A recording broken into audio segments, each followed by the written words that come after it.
Right, pretty controversial topic. Well, not that controversial, but we're talking about bait, whether it's preserved bait or frozen baits, and what We prefer. as anglers you prefer and why you prefer it. Yeah, I mean, I've got quite sort of real strong views on views. I mean, my bait making career goes back donkey's years. Back in the old Fred Wilton days with the high protein baits and the importance of like the freshness of your bait. From my personal view, I'm not very confident with shelf life baits. I'd much prefer to use freshly made, freshly frozen baits. Straight out of the freezer. I just think I don't think it's so much the preservatives that are in shelf life baits. I think it's more to do with a frozen bait is more attractive because it has been frozen. I mean, if you look at a frozen bait under a microscope, you'll see when it's frozen it contains all like small particles of ice, and when it thaws out, it leaks off. It's like the sort of first stage of a sort of digestion, if you like, Yeah, and I think like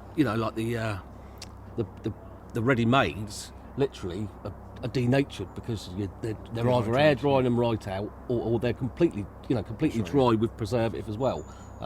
So there's no way they do catch carp, but there's no way are they as good as I'm on your side. Yeah, on that I think they're a convenience thing, and they shelf life. But I mean, the problem is, I don't know the scientific reason why it is, but it's the same with human foods.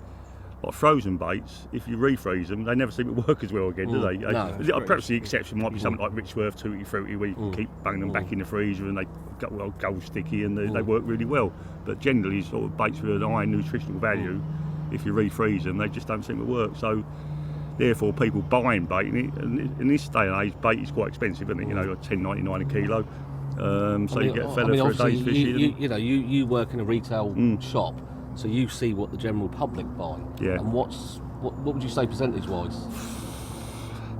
It is about 50-50 still. Right. Yeah, I mean it's about 50-50 still, really, because of the price of bait, really. I mean, a bloke buys a $10.99 kilo bag of boilies, you don't want to throw it all in the lake. No, exactly. You find that the anglers that are probably sound rude to some of the anglers, but the anglers that are catching majority of the better fish and more fish are they using that you can freezer bait. Definitely. I mean, I've definitely noticed. Definitely so, yeah.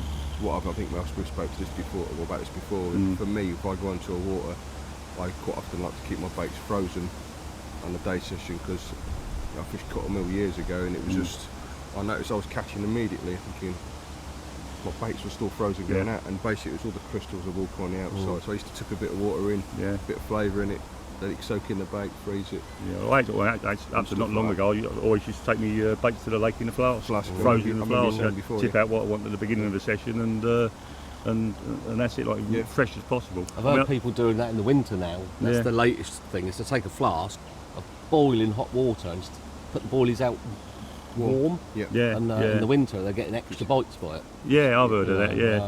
But that's only with the frozen variety. Just getting them. I mean, I think you look at all types of fishing, really. I mean, I've done, like you, Steve, I don't know about you, Mark, but I've done a fair bit of sea fishing and everything.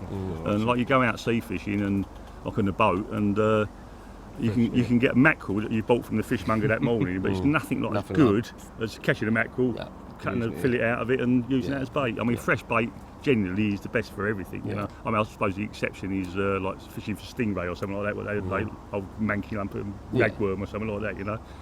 But actually, we hit the nail on the head with sea fishing again. You can get dried lug. Yeah. In theory, that's what a ready-made is. Okay, some of them use preservatives, some of them just dry them out. But you dried all ragworm, sand eel. You catch nowhere near as many fish as if you go and buy even I'd say the frozen sand eel. If you can get a fresh sand eel, you'll catch even more. That's right. Yeah. Well, I think that's three discerning carp anglers. Anyway, chaps, thank you very much for that. That's an insight into I think 3 thumbs up on frozen baits. Without a doubt. Thank you, gentlemen. No doubt. Without a doubt.